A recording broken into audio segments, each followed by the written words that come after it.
بسم اللہ الرحمن الرحیم ربی اشرح لی صدری ویسر لی امری واحلل عقدۃ من لسانی یفقہوا قولی۔ آج کا میرا موضوع ہے غزوہ ہند کے متعلق نبی علیہ الصلوۃ والسلام کی پیش گوئی۔ انتہائی اہم بیان ہے، اس میں قیمتی باتیں ہیں، اس کو میں حدیث مبارکہ کی روح سے پیش کرنے کی کوشش کروں گا۔ اس کو آخر تک لازمی سنیں اور ثواب کی نیت سے آگے شیئر کریں۔ حضرت سیدنا ابو ہریرہ رضی اللہ تعالی عنہ سے مروی ہے، جس کے الفاظ یہ ہیں کہ میرے جگری دوست رسول اللہ صلی اللہ علیہ وسلم نے مجھ سے بیان کیا کہ اس امت میں سندھ و ہند کی طرف لشکروں کی روانگی ہوگی۔ اگر مجھے کسی ایسی حرکت میں یا ایسی جنگ میں شرکت کا موقع ملا اور میں اس میں شریک ہو کر شہید ہو گیا تو ٹھیک، اگر غازی بن کر واپس لوٹ آیا تو میں ایک آزاد ابو ہریرہ ہوں گا جسے اللہ تعالیٰ نے جہنم سے آزاد کر دیا ہوگا۔ ان الفاظ کے ساتھ اس حدیث کو صرف امام احمد بن حنبل نے مسند میں روایت کیا ہے اور ابن کثیر نے انہی کے حوالے سے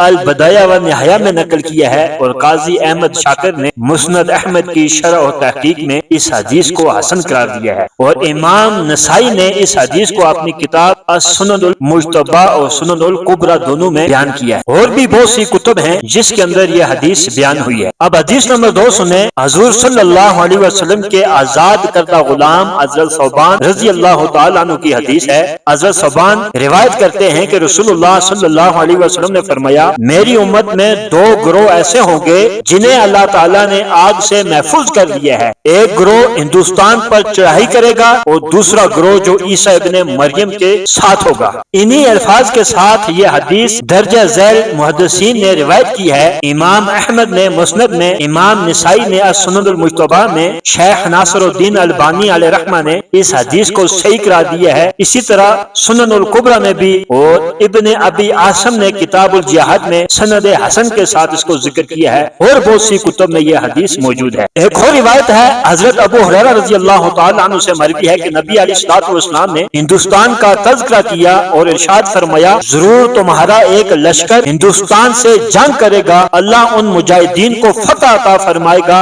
حتیٰ کہ وہ مجاہدین ان ہندوؤں کے بادشاہوں حاکموں کو بیڑیوں میں جکڑ کر لائیں گے، اور اللہ اس جہاد عظیم کی برکت سے ان مجاہدین کی مغفرت فرما دے گا۔ پھر جب وہ مسلمان واپس پلٹیں گے تو عیسیٰ ابن مریم کو شام میں پائیں گے۔ حضرت ابو ہریرہ نے فرمایا، اگر میں نے وہ غزوہ پایا تو اپنا نیا اور پرانا سب مال بیچ دوں گا اور اس میں شرکت کروں گا۔ جب اللہ تعالیٰ نے ہمیں فتح عطا کر دی اور ہم واپس پلٹ آئے تو میں ایک آزاد ابو ہریرہ ہوں گا جو ملک شام میں اس شان سے آئے گا کہ وہاں عیسیٰ ابن مریم کو پائے گا۔ یا رسول اللہ، اس وقت میری شدید خواہش ہوگی کہ میں ان کے پاس پہنچ کر انہیں بتاؤں کہ میں حضور علیہ الصلوۃ والسلام کا صحابی ہوں۔ تو راوی کا بیان ہے کہ حضور علیہ الصلوۃ والسلام مسکرا پڑے اور ہنس کر فرمایا، بہت مشکل ہے، بہت مشکل ہے۔ اس حدیث کو نعیم بن عماد نے اپنی کتاب الفتن میں روایت کیا ہے، اور بہت سی کتب کے اندر یہ حدیث مبارکہ موجود ہے۔ اب ایک اور حدیث ہے، حضرت کعب رضی اللہ تعالی عنہ کی حدیث ہے۔ وہ فرماتے ہیں کہ بیت المقدس کا ایک بادشاہ ہندوستان کی جانب ایک لشکر روانہ کرے گا، مجاہدین سر زمین ہند کو پامال کر ڈالیں گے، اس کے خزانوں پر قبضہ کر لیں گے، پھر بادشاہ ان خزانوں کو بیت المقدس کی تزئین و آرائش کے لیے استعمال کرے گا۔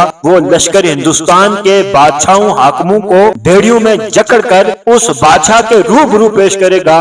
اس کے مجاہدین بادشاہ کے حکم سے مشرق و مغرب کے درمیان سارے کا سارا علاقہ فتح کر لیں گے اور دجال کے خروج تک ہندوستان میں قیام کریں گے۔ اس روایت کو نعیم بن عماد اور بہت سی حدیث مبارکہ کی کتاب میں یہ حدیث موجود ہے۔ اب 5ویں حدیث حضرت صفوان بن عمر سے مروی ہے اور حکم کے لحاظ سے مرفوع کے درجے میں ہے۔ کہتے ہیں کہ انہیں کچھ لوگوں نے بتایا کہ نبی علیہ الصلوۃ والسلام نے فرمایا کہ میری امت کے کچھ لوگ ہندوستان سے جنگ کریں گے، اللہ تعالیٰ ان کو فتح عطا فرمائے گا، حتیٰ کہ وہ ہندوستان کے بادشاہوں حاکموں کو بیڑیوں میں جکڑے ہوئے پائیں گے، اللہ ان مجاہدین کی مغفرت فرمائے گا۔ جب وہ شام کی طرف پلٹیں گے تو عیسیٰ ابن مریم کو وہاں موجود پائیں گے۔ اس حدیث کو نعیم بن عماد نے الفتن میں